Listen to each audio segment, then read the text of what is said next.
Setup ठीक है, setup में कोई दिक्कत नहीं है, थोड़ा सा ओवरबॉट हो जाते हैं हम बीच बीच में, वो चलता रहता है। लेकिन कल DIS ने बाय किया 2100 करोड़ और FIIs ने कल सेल किया 776 करोड़, 777 करोड़। तो FI की सेलिंग तो कम हुई है, ठीक है, वो तो खैर एक अच्छी चीज़ है।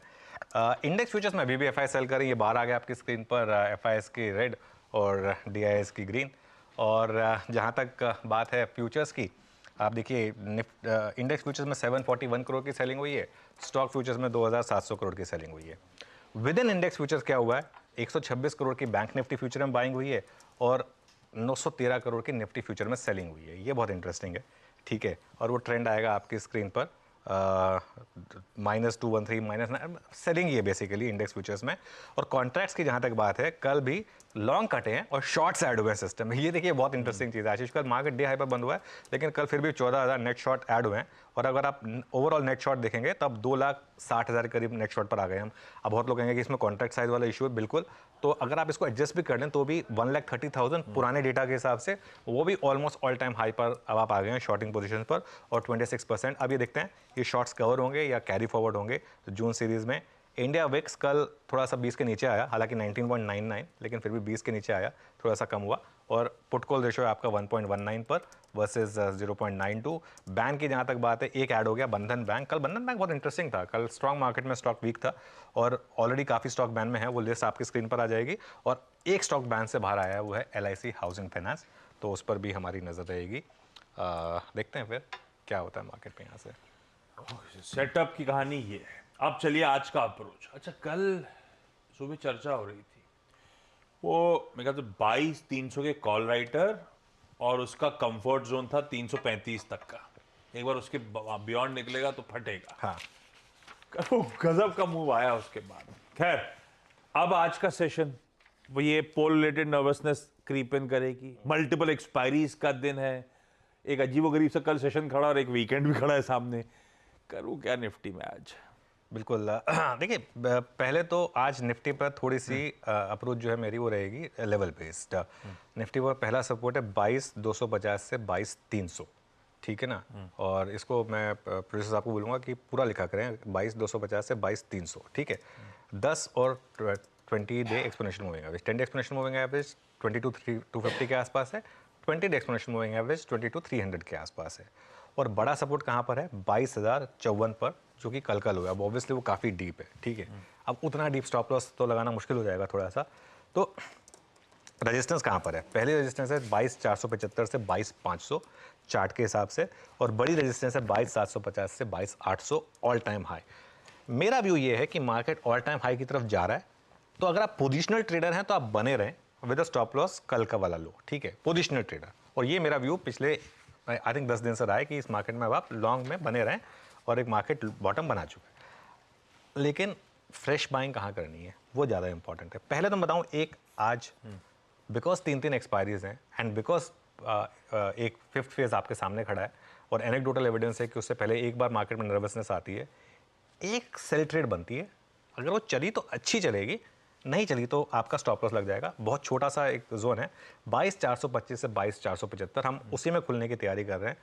और 22,525 का एक स्टॉप लॉस लगा दीजिए। अगर ये ट्रेड चल गई ना तो रिस्क रिवॉर्ड आपका बहुत अच्छा है, क्योंकि 50 पॉइंट के स्टॉप पर आपको ये 150-200 पॉइंट दे सकती है एक बार के लिए, ठीक है। तो ये एक ट्रेड होगी। अब आते हैं कि बाइंग कहाँ करनी है। बाइंग करने के लिए अब आपको थोड़ा वेट करना पड़ेगा फ्रेश बाइंग के लिए, 22,150 से 22,250 के जोन का। वो नहीं आया तो नहीं आया, बैड लक। और 22,050 का stop loss. Level based trades हैं आज। मेरा व्यू लेकिन बहुत क्लियर है, और ये मेरा व्यू, मैं ऐसा नहीं है कि अब स्क्रीन ने दिखा दिया इसके लिए बोल रहा हूँ, उसके बाद तो बहुत ईजी है बोलना। एक बार मूव आ जाए उसके बाद तो मैं भी बोल सकता हूँ। अब आज मूव आ गया, अब मैं भी बोल देता हूँ कि अब मार्केट में डर खत्म हो गया, अब मार्केट ऑल टाइम हाई लगाएगा। अरे डरा कौन रहा था जब उस समय का मौका था, तब बताना था ना कि भाई इस डर में खरीदने की ज़रूरत है। अब तो कोई भी कह देगा आपको कि ऑल टाइम हाई आएगा। खैर एनीवे, वो टाइम था 21,800, 21,900, 22,000 के आसपास का। एनीवे, लेवल बेस्ड ट्रेड करें। और एक और चीज़, आज ट्रेड थोड़ी लिमिटेड रखें। कल इतना बड़ा मार्केट में मूव आया है, आज एक बार के लिए हो सकता है मार्केट आपको छोटी रेंज में वोलेटिलिटी दिखा दे, और स्पेशली 3 एक्सपायरीज हैं इसके लिए भी।